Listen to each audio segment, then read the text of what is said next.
Vamos iniciar a tarde com o Nuno Barreto, que é partner e responsável pela área de Big Data da Expand IT e tem como objetivo aliar a tecnologia ao negócio, causando assim impacto. Ele hoje vem-nos brindar com uma sessão que é Big Data Cloud Migration. Vou passar então a palavra ao Nuno. Bem-vindo.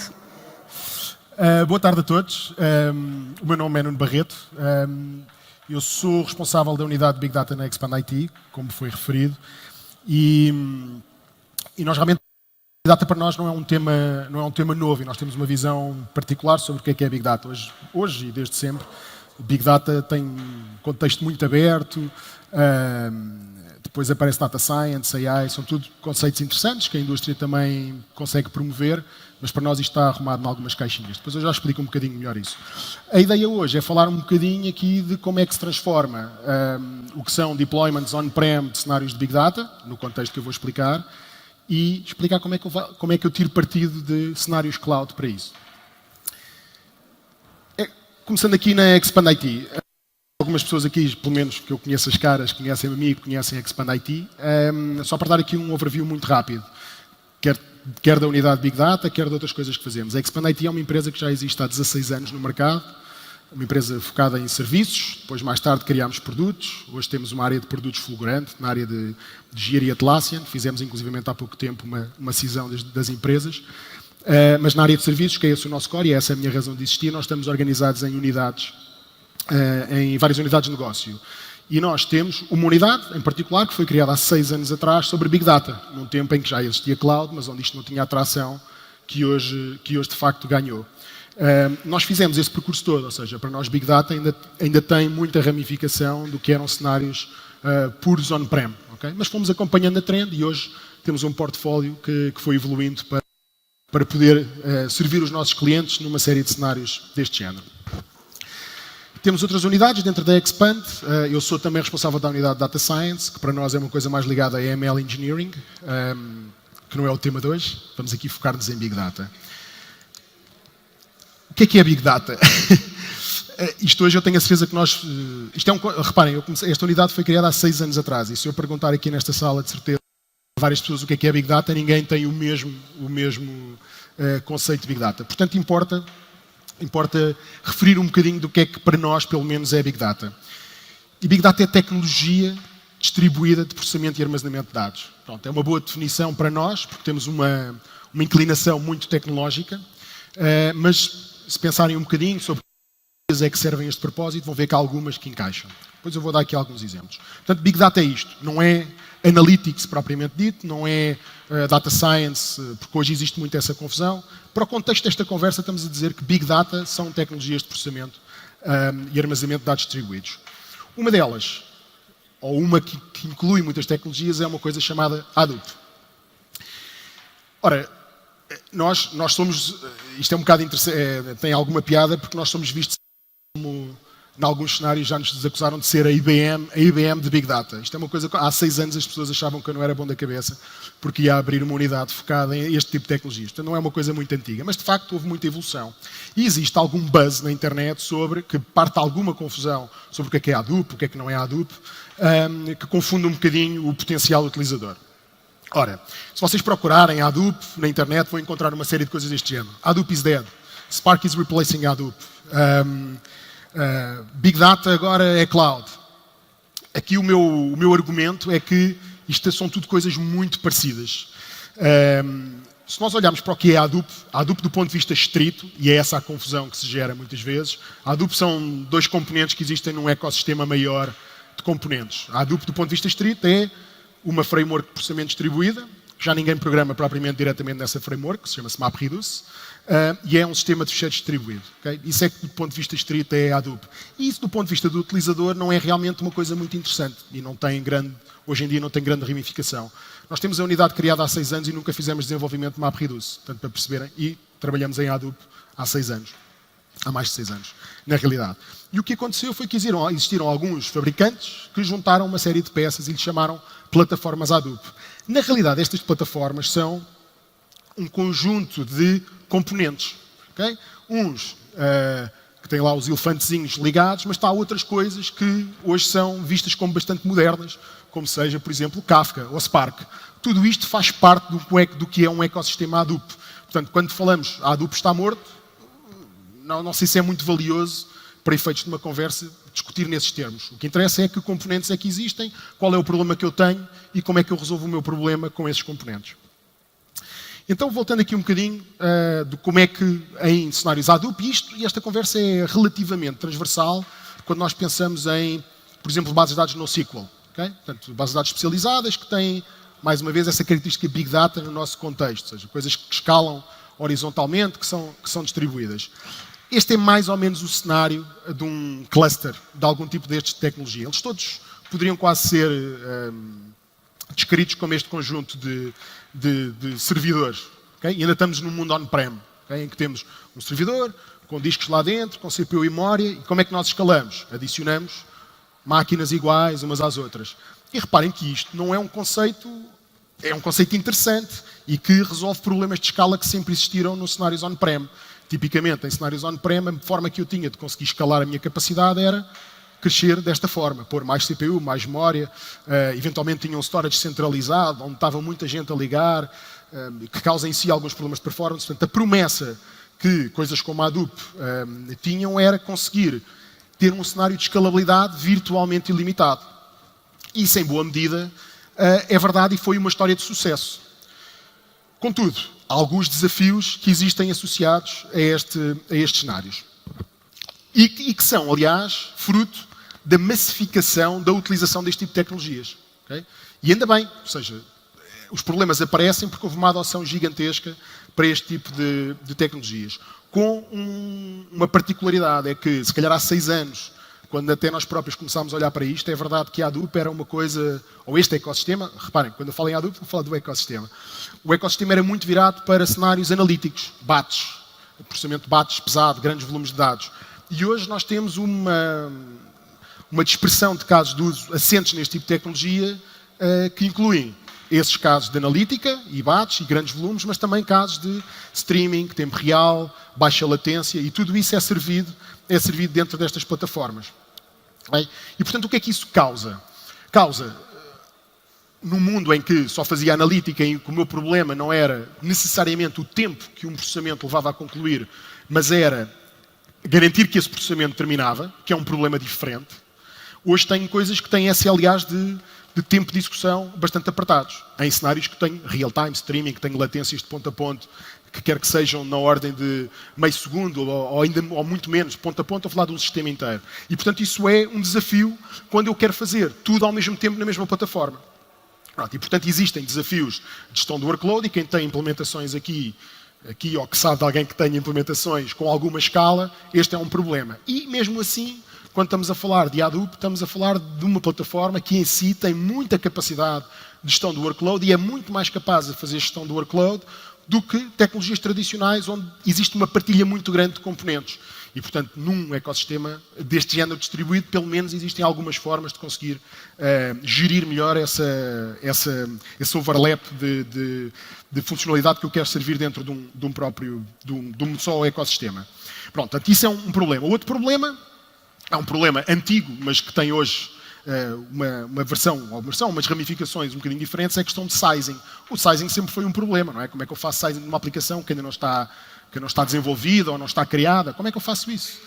Isso é difícil. Pronto. Em cenários Hadoop também é difícil. O problema é como é que eu reajo a uma necessidade de aprovisionamento. Isto, mais uma vez, é um problema que não está associado exclusivamente a cenários de Big Data, está associado a cenários on-prem. Portanto, num cenário on-prem eu não tenho muita capacidade de aprovisionar capacidade quando eu quero. Não é? Portanto, isso não é uma coisa simples, principalmente nesta granularidade. Se eu tiver coisas mais pequenas e aquilo que eu estou a aprovisionar é mais um container numa farm ou uma VM numa farm, eu tenho alguma flexibilidade. Mas num cenário de Big Data, a granularidade que estamos a falar são de máquinas inteiras e, portanto, estamos a falar de acrescentar mais um bastidor, alguns num data center. E, como devem imaginar, isso do ponto de vista de logístico, procurement, tem os seus desafios. A juntar a isso, estas infraestruturas vão crescendo e eu vou tendo gerações de servidores diferentes, como é que eu faço a substituição, a renovação tecnológica, como é que eu giro isso. Portanto, tudo isso são dificuldades. que eu tenho. E depois tenho, como tenho normalmente instalações únicas que servem uma série de casos de uso, quando estou a falar num cenário de upgrade, pode haver algumas dificuldades em conseguir fazer um upgrade, porque não é o problema de um upgrade de tecnologia não é necessariamente fazer o upgrade, é tudo o que está desenvolvido on top. E nestas tecnologias, e isso não é um problema, é uma vantagem e uma desvantagem destas tecnologias, é que eu não consigo. A tecnologia obriga a um tal avanço que a retrocompatibilidade é muitas vezes posta em causa. Okay? Eu estou a falar neste stack todo, em Kafka, em Spark, tudo isso tem problemas de retrocompatibilidade para eu conseguir adicionar nova funcionalidade. Pronto. Então, tendo este cenário, o que é que na realidade a cloud, como cloud pública, consegue oferecer? Alguns acharão que é redução de custos. Ora, isso seguramente, visto de uma forma muito direta, não vai ser. Isso, se alguém tiver a ver, eu tenho aqui um cluster on-prem que tem X de memória, X de disco, e vou ter isto aqui a correr na cloud numa lógica direta. Isso vai sair muito mais caro. Portanto, não é bem assim. Mas é no valor que eu consigo tirar da flexibilidade. Okay? Portanto, se eu não estou a tirar partido da flexibilidade que a cloud oferece, então eu não estou a tirar um bom partido da cloud e provavelmente estou a fazer mais mal do que bem. Associado a isto, isto é uma nota para pôr na parte de trás da vossa cabeça e que quem já usa já percebeu, cuidado com a happy hour, não é? Porque o problema de conseguir escalar rapidamente e facilmente é que de repente passa a não existirem constraints para crescimento. Na realidade é algo que pode promover código mal construído, aplicações mal desenvolvidas, porque é muito fácil eu escalar.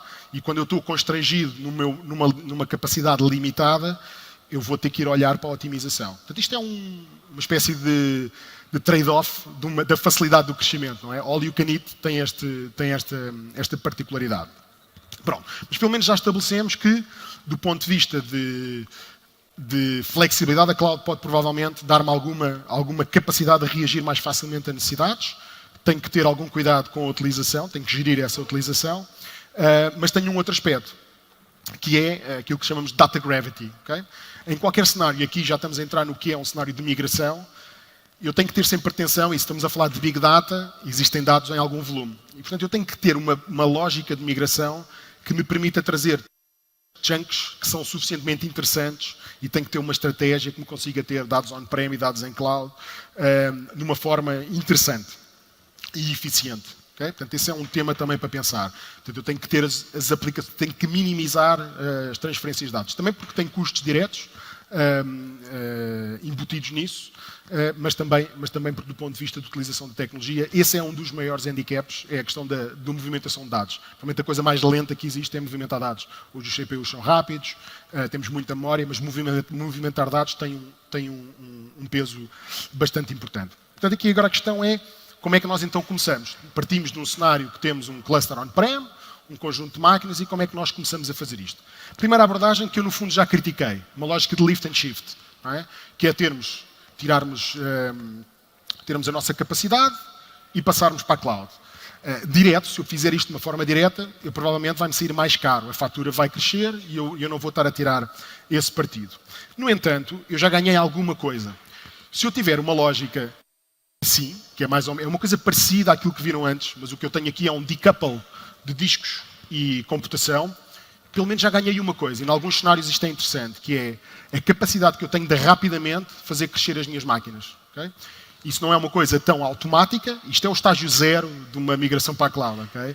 É fazer igual, uma espécie de lift and shift, mas onde eu já ganhei qualquer coisa. Eu, quando preciso de crescer o storage, já o posso crescer sem estar a comprar máquinas. O tempo de aprovisionamento é inexistente. O tempo de aprovisionamento de uma máquina é inexistente.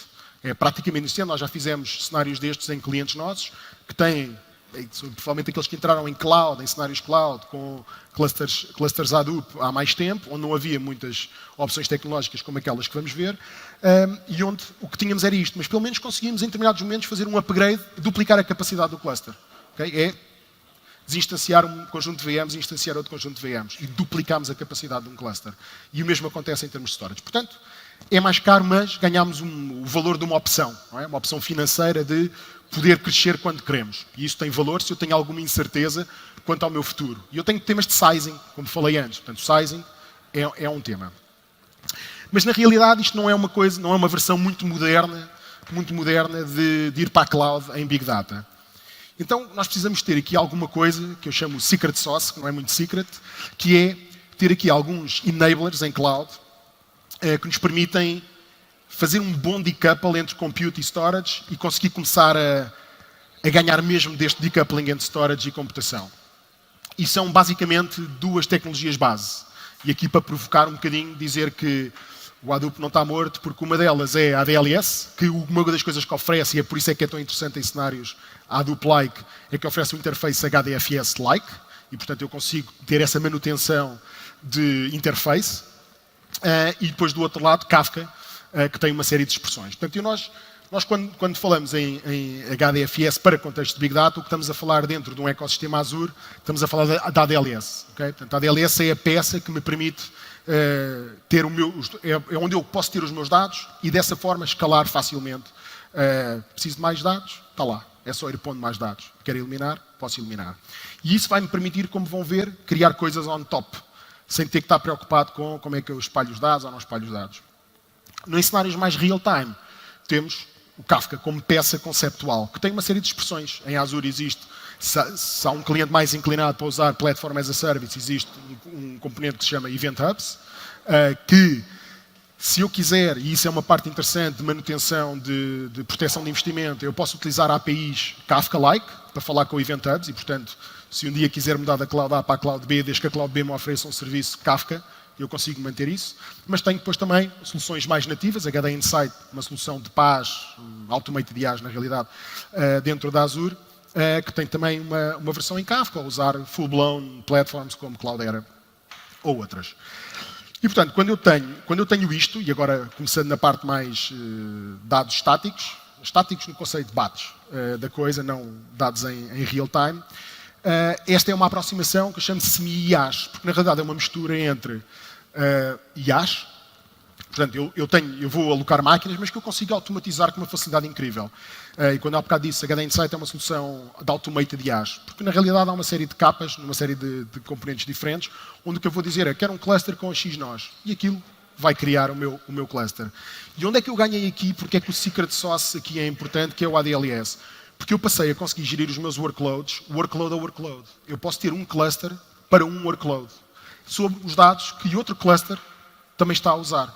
E isto é um enabler brutal, em termos de flexibilidade, sizing, crescimento, gestão de workloads. Eu consegui um isolamento entre workloads diferentes, sem custo. Ou seja, a maneira certa de fazer isto é a ADLS pelas razões que falámos. E eu, ao mesmo tempo que tenho isso, consigo ter a minha segregação de clusters. Posso crescer de uma maneira diferente, posso ter uma linearidade, por exemplo, na forma como eu passo custos a uma determinada unidade de negócio. Portanto, consigo ter uma série de fatores que me permitem fazer esta gestão de uma forma mais interessante.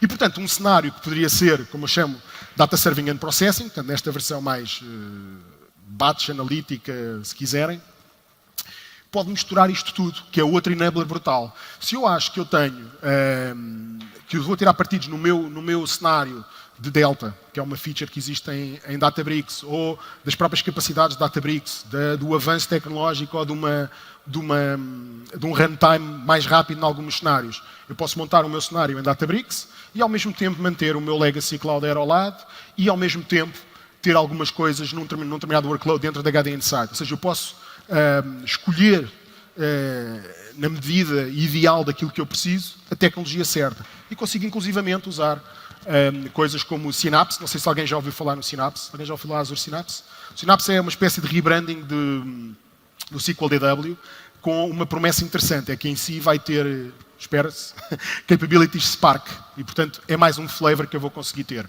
O único handicap na minha visão é que ainda temos que fazer carregamentos para ter mais performance, mas conseguimos ter alguma virtualização, que tem os seus problemas técnicos associados, mas conseguimos ter alguma virtualização com a utilização de Polybase, que é um conector para a ADLS. Portanto, eu consigo estar a fazer SQL sobre Synapse, com tabelas que existem materializadas dentro do meu SQL DW, mas ao mesmo tempo fazer um join com a informação que eu tenho dentro da ADLS. E, portanto, também aqui resolvi um bocadinho, de algum ponto de vista, o meu problema de data movement. Também, ao mesmo tempo, tenho um problema de data movement. Mas, de qualquer forma, a questão é que eu passo a ter uma abertura de utilização muito maior. e usar a melhor solução, passo a poder gerir os meus upgrades aplicação a aplicação se eu quiser. Portanto, a minha granularidade mínima é a minha unidade, o meu workload. Okay? Portanto, isto tem um reflexo em termos de capacidade para um cliente bastante significativa. Do lado do real-time, os cenários serão sempre estes. Portanto, é ter alguma coisa que seja Kafka-like, pelo menos conceptualmente. Event Hubs é seguramente uma dessas opções, onde eu estou a escrever os meus eventos, sejam eles quais forem. Se eu tenho que ter algum tratamento de real-time, posso escrever eventos e posso ter do lado de cá, dessa barreira da sincronia que eu consigo criar, Databricks, por exemplo, para fazer processamento de streaming em real-time. Existem outras opções, dependendo dos use cases. Databricks eu diria que se posicionaria para coisas um bocadinho mais musculadas, mas mais uma vez, é essa a vantagem da cloud, é poder usar aquilo que eu preciso. E se eu precisar de alguma base de dados NoSQL-like, tenho Cosmos DB, que mais uma vez, para além de uma API nativa, tem uma API 100% compatível com MongoDB e outra API 100% compatível com Cassandra. E, portanto, temos 3 flavors de NoSQL. A API nativa é um bocadinho mais Key Value Store, mas tem essa panóplia de utilizações e, mais uma vez, consigo ter proteção de investimento e consigo mudar um bocadinho aqui o cenário. Só para terminar, aqui uma nota relativa à gestão. Portanto, qual é uma das dificuldades de ter exatamente este cenário de mix and match? Gestão. Não é? Portanto, eu começo a ter um workload que me serve outro problema, tenho outro workload noutra tecnologia que me serve outro problema, tenho mais outro que serve outro problema e, na realidade, como é mais difícil ter uma big picture de tudo o que está a acontecer. Se há muito consumo, se não há muito consumo. Por outro lado, também é preciso determinar, se eu estou num cenário de migração, como é que eu vou escolher migrar. Eu falei do tema da gravidade dos dados, gravidade no sentido não de serem graves, mas do seu peso, não é? Mas, portanto, como é que eu faço essa gestão, não é? E identificar cenários, por exemplo, que são mais bursty, cenários que têm utilizações mais dispares de run para run, ou que são mais pontuais no tempo. Portanto, eu tenho alguns workloads que só correm naquele dia do mês, por exemplo. Portanto, e conseguir identificar isso e fazer um acompanhamento constante disso. Um parceiro que nós adicionámos ao nosso portfólio recentemente, exatamente porque resolve este problema, é a Unravel. A Unravel o que se propõe fazer, a Unravel essencialmente é um APM para Big Data. Cloudera, HD Insight, Databricks, portanto, tudo isso está dentro do que são os targets da Unravel, de informação, e estes nomes foram basicamente os nomes que estavam lá atrás. Portanto, as opções que existem em termos de usar Unravel são esses todos, estas tecnologias, esta panóplia de tecnologias que permitem resolver estes problemas. Isto permite coisas como perceber que workloads é que acontecem no meu cluster on-prem. Por exemplo, eu começo a olhar para o meu cluster on-prem e vejo onde é que eu tenho mais ocupação do meu cluster? É à segunda-feira de manhã? É à terça-feira à noite? É todos os dias à noite? Ao fim de semana isto normalmente está morto? Portanto, eu consigo fazer uma identificação de qual é o workload mais interessante para ir primeiro para a cloud. Aqueles que estão a constrangir mais o meu cluster on-prem. Portanto, isto consegue-vos dar essa informação. Outra coisa também que está associada é exatamente o volume de dados que são mexidos ou não mexidos. Portanto, eu consigo ver, através do Unravel, olha, há aqui um conjunto de dados que não são mexidos. E então, no cenário de migração, eu se calhar vou usar, dentro do ADLS, existem várias opções de qualidade de storage, qualidade no sentido de rapidez, de velocidade de acesso, e eu posso escolher, estes dados não são tão acedidos, mas de vez em quando são acedidos. Então eu posso pô-los em storage ADLS mais barato e ter outros que são mais acedidos em storage ADLS mais caro e tirar melhor partido disso. Mais uma vez, é o tal tema da flexibilidade e tirar partido destes fatores.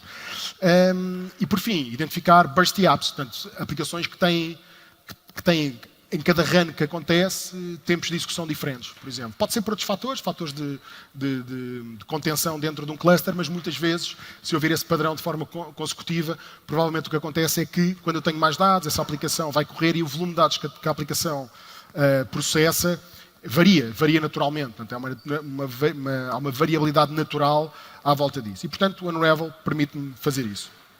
Por fim, takeaways. Último slide e depois questões. E estou aqui a despachar-me porque estou aqui mesmo em cima dos 5 minutos do fim.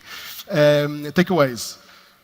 Quem tem on-prem, aliás, muito daquilo que eu falei hoje, para já é uma introdução de como montar isto em cloud, mesmo que eu não tenha ainda legacy on-prem. Mas se eu tiver o legacy on-prem, é escolher slowly, fast, mas mover, porque seguramente há cenários onde vão tirar partido do valor da flexibilidade que a cloud oferece. Usar o secret sauce, ou seja, tirar partido desse conceito, portanto, e perceber que isso é brutal a poder fazer estas coisas de uma forma controlada. E existem imensas opções. Isso é uma vantagem, também pode ser um handicap. E eu sou do mundo Hadoop, onde uma plataforma Hadoop tem muitos bichinhos do zoo, não é? E, portanto, aqui, a somar esses bichinhos todos, são nomes diferentes para os mesmos bichinhos, nomes para bichinhos novos e coisas que não têm nomes de bichinhos. Portanto, tudo isso pode complexificar um bocadinho melhor, mas também parte dessa ideia, que eu já promovo há muitos anos, que é one size does not fit all. E, portanto, há escolhas de engenharia nestas aplicações, nestes componentes, e eu escolher o certo é interessante. Isto, obviamente, balançado com o que é uma gestão de conhecimento dentro de uma organização, reutilização de padrões, etc. E pronto, gerir e continuar a gerir esses cenários. E é isto. Pronto, espero que vos tenha dado uma ideia do que é que podem fazer, ou quais são as opções no cenário de Big Data Cloud Migration ou Big Data Cloud Implementation. No fundo, isto também é válido para isso. E abrir agora as questões. Sim, tem questões. Alguém quer o microfone?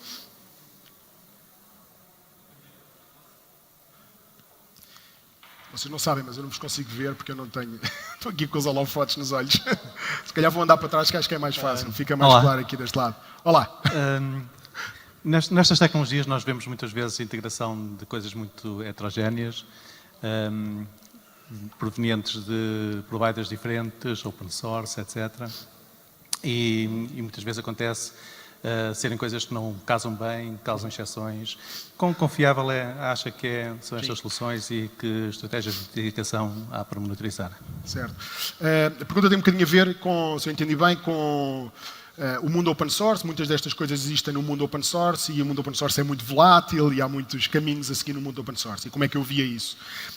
Essa é uma das razões pelas quais nós temos uma visão de vendor e plataforma. Ou seja, é importante. Eu nunca aconselhei a ninguém, mesmo nos tempos do on-prem, às vezes havia clientes que me perguntavam: vamos fazer aqui, não podemos instalar aqui a Apache Hadoop, Vanilla e montar as peças. Não podemos. Isso parece-me um erro brutal. A complexidade, exatamente, do número de componentes que estão envolvidos nisto é gigantesca. E, portanto, usar plataformas faz sentido. Cloudera é uma visão disso, que existe muito no mundo on-prem, mas quando estamos a olhar em cenários cloud, temos alguma parte da complexidade resolvida. Eu acho que a aposta no que são... Há sempre... Nós apostámos há muitos anos que apostámos em Spark, numa altura onde havia mais indefinição sobre a capacidade que o Spark tinha para se provar. Hoje, pelo menos ao dia de hoje, parece-me que isso é uma aposta. A Databricks é uma plataforma reconhecidíssima no mundo Spark. O próprio Synapse, como eu falei, vai promover essa ideia de ter Spark on top. Portanto, a ideia é usar plataformas enterprise, não nos pormos muito a inventar. Vou instalar aqui uma coisa Spark e depois faço eu a integração. Eu acho que esse é que é o caminho. Há algumas peças destas que se estão a tornar standards de facto. E no mundo do IT e da tecnologia isto vale o que vale. Mas a fazer escolhas, coisas como Spark, Kafka, são realmente peças que têm relativamente pouco tempo. Para terem uma ideia, há 6 anos atrás, Kafka não existia. Não existia. Kafka não existia como peça Apache. Hoje é uma das peças mais utilizadas deste ecossistema. Portanto, eu diria que era por aí. É ter alguma visão sobre o que é que são as peças que mais proteção oferecem. Mais alguma questão? Então, ia só pedir-vos o QR Code para terem acesso à sessão, ou então podem preencher o formulário e será enviado por mail. Também vos pedia para depois na app fazerem a avaliação da sessão, porque o vosso feedback é importantíssimo também para a qualidade do evento e eventos futuros. Agradeço ao Nuno, agradeço-vos a vossa presença. Muito obrigada. Obrigado a todos. Adeus, boa tarde. Bom evento.